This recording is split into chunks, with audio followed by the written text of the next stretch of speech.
आपकी और कैसे क्या चुनाव लड़ेंगे? 2027 में चुनाव लड़ने जा रहे हैं। पूरी तैयारी हमारी पिछले 3.5 साल से आप देख रहे होंगे। कोई विधानसभा का कोई पूर्वा नहीं बचा है जिसमें जा करके हमने 5-5, 6-6 बार हर पूर्वे का दौरा करके सबसे मिल करके सारे लोगों का, गरीबों का, बुजुर्गों का आशीर्वाद है मेरे साथ और युवाओं का साथ है। आपने कहा है कि हम निर्दल चुनाव लड़ेंगे। भविष्य में जो अभी 5-6 महीने बाकी है, कोई पार्टी चुनेंगे आप? निश्चित रूप से निर्दलीय चुनाव लड़ रहा हूं और निर्दल ही लड़ रहा हूं। अगर कोई पार्टी मैं किसी से टिकट मांगने नहीं जाऊंगा। लेकिन अगर कोई पार्टी टिकट ऑफर करती है तो क्या बुलाती है तो देखा जाएगा, बुलाती है देखा जाएगा, निश्चित रूप से देखा जाएगा। 2024 लोकसभा के चुनाव के समय आप सपा अध्यक्ष अखिलेश यादव से मुलाकात किए थे, उस समय की प्रत्याशी अवधेश प्रसाद के साथ में। ठीक, एकदम सही है। क्या था आपका मामला? मुलाकात किए थे क्योंकि अवधेश प्रसाद जी हमारे बड़े भाई के जैसे थे, उनकी मदद की थी, वो चुनाव जीते थे। हम लोग बैठे थे मेरे घर पे, उनके पास अखिलेश जी का फोन आया, पकड़ के मुझे लेके चले गए, मिल के आए। इसके सिवाय कोई बात नहीं हुई।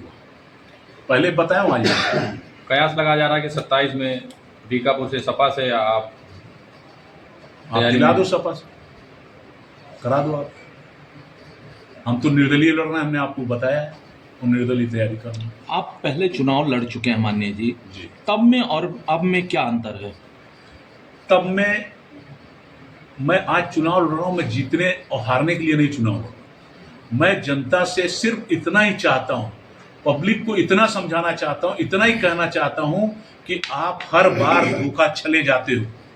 इस बार सोच विचार करके कुछ ऐसा कदम उठाओ आप कि अब की नेताओं को झटका लगे, ना कि पब्लिक को झटका लगे और पब्लिक 5 साल गरियाए किसी विधायक को। अब की चाहता हूं ये पब्लिक खुद सोचे कौन उनके सुख दुख में खड़ा हो सकता है, कौन उनके फोन उठा सकता है, कौन उनके एक बार कहने पे किसी से भिड़ सकता है, कौन उनके लिए काम कर सकता है। उसके साथ पब्लिक जाएगी निश्चित रूप से, और जो ऐसा प्रत्याशी होगा उसी के साथ जाएगी। आप जब विधायक थे उस वक्त की अफसरशाही और आज की अफसरशाही में क्या अंतर है? आज मुझसे क्या पूछ रहे राजनारायण भाई? बातें बहुत बड़ी बड़ी करते हैं आप, पब्लिक में घूमते हो रोज। अभी आप थोड़ी देर पहले हमसे बता रहे थे अफसरों ने तांडव कर रखा है पूरे जिले में।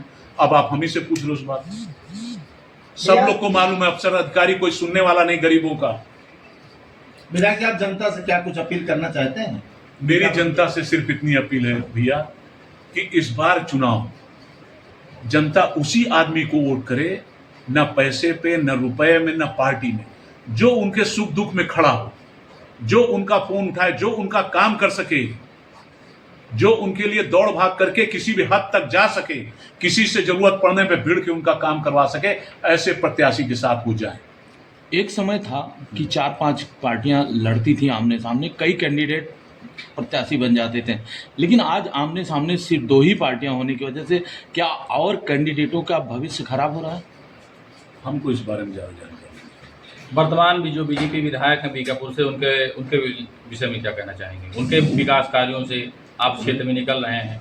मेरे से ज्यादा आप उनके विकास कार्यों को जानते हो, जनता जानती है, उसके बारे में कहने की जरूरत नहीं है, आप जनता से पूछ लो सब। नेताजी कैसे पार पाएंगे? सामने भारतीय जनता पार्टी है, समाजवादी पार्टी है, बसपा भी चुनाव में आ रही है और आप निर्दल चुनाव का ऐलान कर रहे हैं, तो कैसे पार पाएंगे? 8 महीना चुनाव है, चुनाव के बाद देखिएगा। अगर कोई पार्टी आपको मतलब बीकापुर के अलावा किसी दूसरे विधानसभा से टिकट ऑफर करे तो क्या आप जाएंगे? किसी भी कीमत पे नहीं लड़ूंगा दूसरी विधानसभा से, यहीं से लड़ूंगा। विधायक जी, आपकी विधानसभा धौरारा ग्राम पंचायत है, एक लड़का उसकी हत्या की गई, उसमें 3 लोग जेल भी गए, उस पूरे मामले को लेकर क्या प्रतिक्रिया आपकी? देखिए, वो घटना बहुत ही दर्दनाक घटना हुई। 25 साल का युवा लड़का जिसको बिना मतलब के लोगों ने मार दिया, खाली एक सिगरेट उठाने को लेकर के बातचीत हुई, उन अपराधियों ने उसके ऊपर मारा है। और युवा लड़के को 25-26 साल के, मैं उसके घर भी गया था, बहुत ही बुरी स्थिति, बेचारे घर वालों भाइयों से मैं मिल के आया सबसे।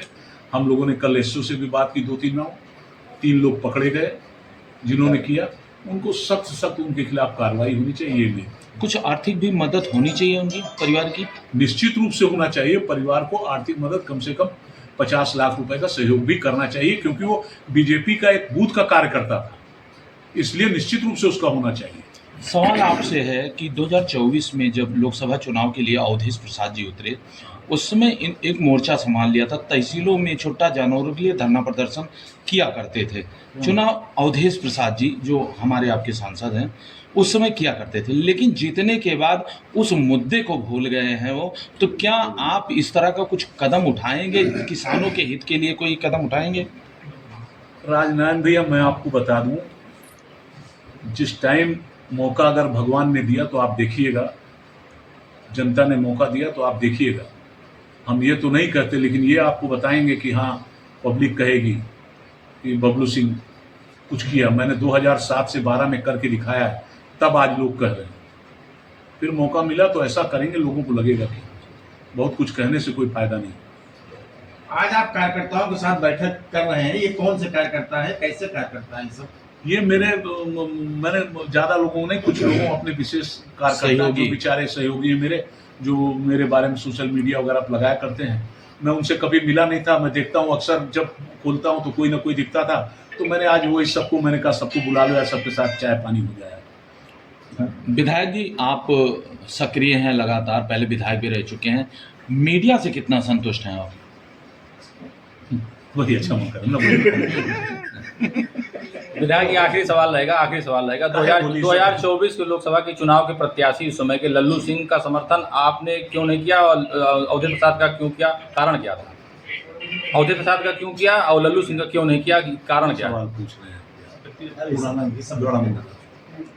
चलिए जान